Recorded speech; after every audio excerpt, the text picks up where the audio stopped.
नमस्कार प्यारे मित्रों, आप सबका फिर से एक नई कहानी में स्वागत है। यह बहुत ही सुंदर कहानी है और बहुत ही प्राचीन कहानी है। इस कहानी को सुनने से आपको बहुत ही ज्ञान की प्राप्ति होगी। इस कहानी से आप ये समझ पाएंगे कि ज़्यादा स्त्री मोह कभी कभी विनाशकारी होता है और हमें पथभ्रष्ट बना देता है। हम अच्छे बुरे का पहचान करना भूल जाते हैं, इसलिए हमें ज़्यादा स्त्री मोह नहीं करना चाहिए। हर चीज़ की एक सीमा होती है और हर चीज़ अपनी मर्यादा तक ही जब सीमित हो तो ही अच्छी लगती है। तो चलिए इस कहानी को शुरू करते हैं। यह कहानी रामचरितमानस जैसे महाग्रंथ की रचना करने वाले कवि तुलसीदास जी की है। बहुत समय पहले की बात है। तुलसीदास आत्माराम और देवी हुलसी के पुत्र थे। वे अपने माता पिता के साथ एक नगर में रहते थे। जब ये युवा हुए तो उनका विवाह रत्नावली नामक कन्या से हुई। रत्नावली बहुत ही सुंदर थी, बहुत ही दिव्य थी। जो भी देखता उसे देखता ही रह जाता। रत्नावली की सुंदरता से कवि तुलसीदास बहुत ही ज़्यादा प्रभावित थे। उन्हें ऐसा एहसास होता कि उन्हें कोई स्वर्ग की अप्सरा मिल गई हो और वे अपने आप को बहुत ही सौभाग्यशाली समझते थे। वे रत्नावली को बहुत ही अधिक प्रेम करते थे और एक क्षण भी रत्नावली के बिना रह नहीं पाते थे। वे अपने पत्नी के साथ हंसी खुशी अपना जीवन व्यतीत कर रहे थे। इसी तरीके से कुछ समय व्यतीत हो गया।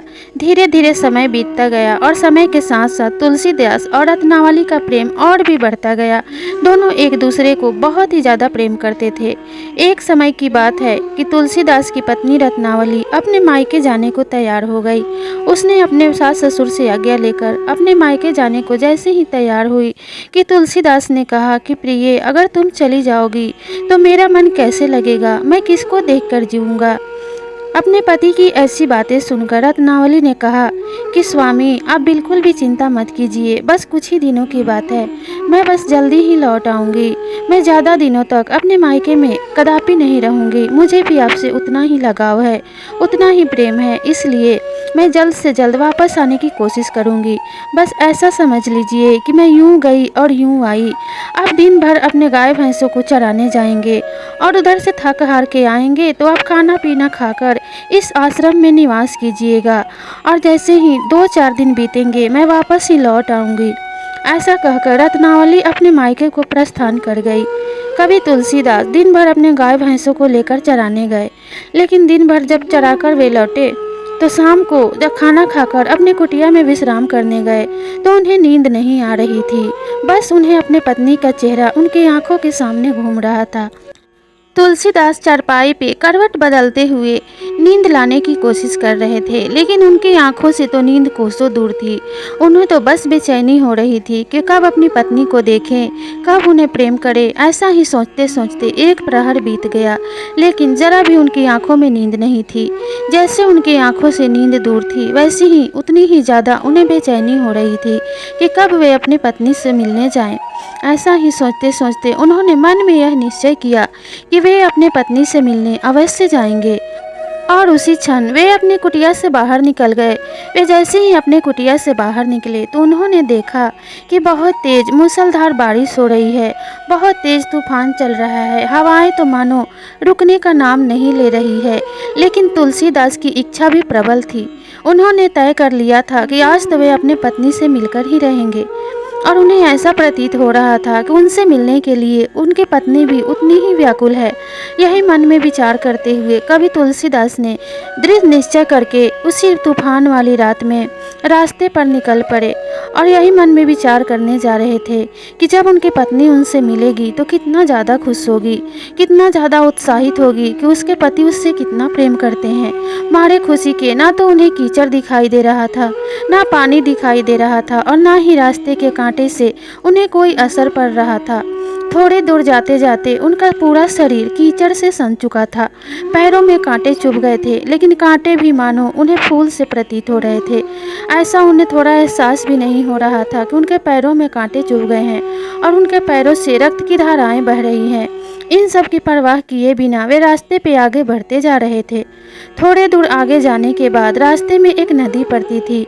बहुत ही विशाल नदी थी। तेज बारिश होने की वजह से उसमें इतना जल भरा हुआ था मानो वह प्रलय ला देगा। तुलसीदास कुछ क्षण वहां रुककर विचार करते रहे और यह सोचते रहे कि वह नदी पार कैसे करेंगे। बस इस तूफान वाली रात में इतनी गहरी नदी को पार कर पाना तो असंभव सा लगता है। तभी उन्हें बीच नदी से एक नाव आता दिखाई दिया और वे मन ही मन बहुत खुश हो गए। उन्हें ऐसा लगा कि यह नाव तो उनकी पत्नी ने ही भेजा होगा। उन्हें यह प्रतीत होने लगा कि मेरी तरह मेरी पत्नी भी मुझसे मिलने के लिए व्याकुल है। नाव को अपनी तरह आते देख तुलसीदास खुशी के मारे, उनके खुशी का कोई ठिकाना नहीं रहा और खुशी के मारे फूले नहीं समा रहे थे और दौड़ते हुए गए और नाव पे चढ़कर बैठ गए। जिस दिशा में नाव चलती गई वे उसी दिशा में पानी के बहाव के साथ बहते गए और चलते चलते आखिरकार उन्होंने नदी पार ही कर लिया। जब नदी पार वह उतरे तो उन्हें एहसास भी नहीं था कि जिस पे चढ़ के वह उन्होंने नदी पार की वह कोई नाव नहीं थी, बल्कि किसी मृत व्यक्ति की लाश थी जो कि फूलने की वजह से पानी में ऊपर ही ऊपर बहती जा रही थी। अपने प्रेम के वश में अंधे होकर तुलसीदास ने उस लाश पे चढ़ के ही नदी पार कर ली थी।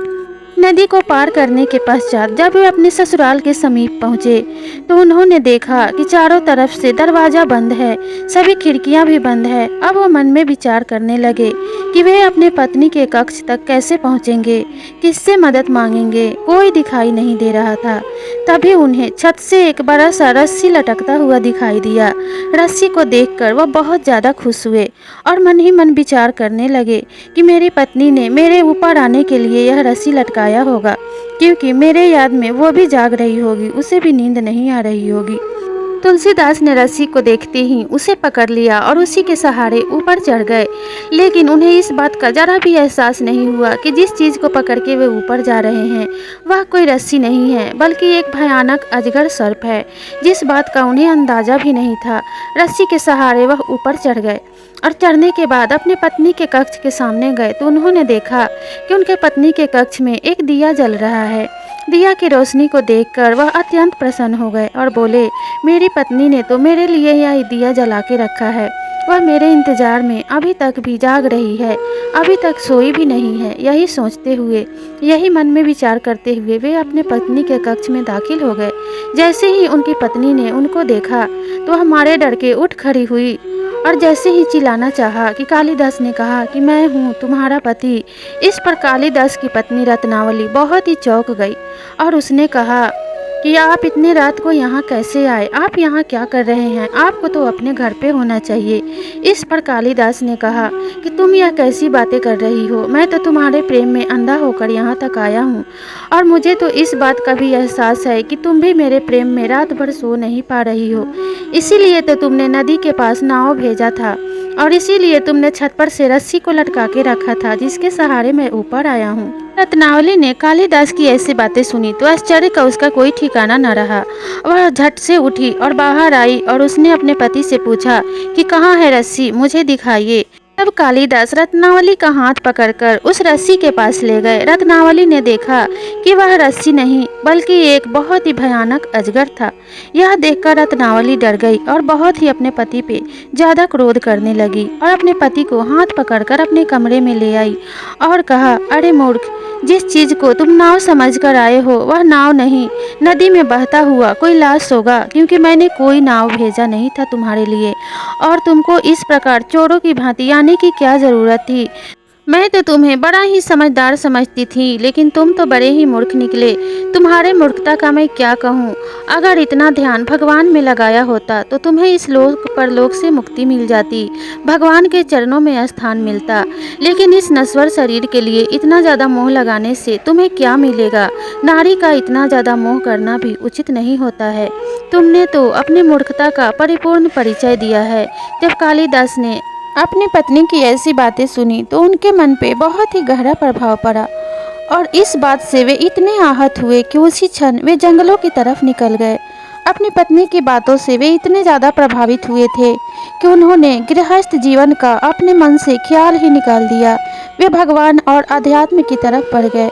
उन्होंने गहन तपस्या करके बहुत ही विद्या अर्जित की और बुद्धि का विकास किया। आगे चल के वे महान कवि के रूप में प्रसिद्ध हुए और उन्होंने एक प्रसिद्ध महाग्रंथ रामचरितमानस की रचना की। रामचरितमानस में श्री राम के चारों भाइयों को बाल्यकाल से लेकर उनके पूरे जीवन के चरित्र का वर्णन किया गया है। तुलसीदास जी ने रामचरितमानस के साथ साथ बहुत सारे महाग्रंथों की रचना की है।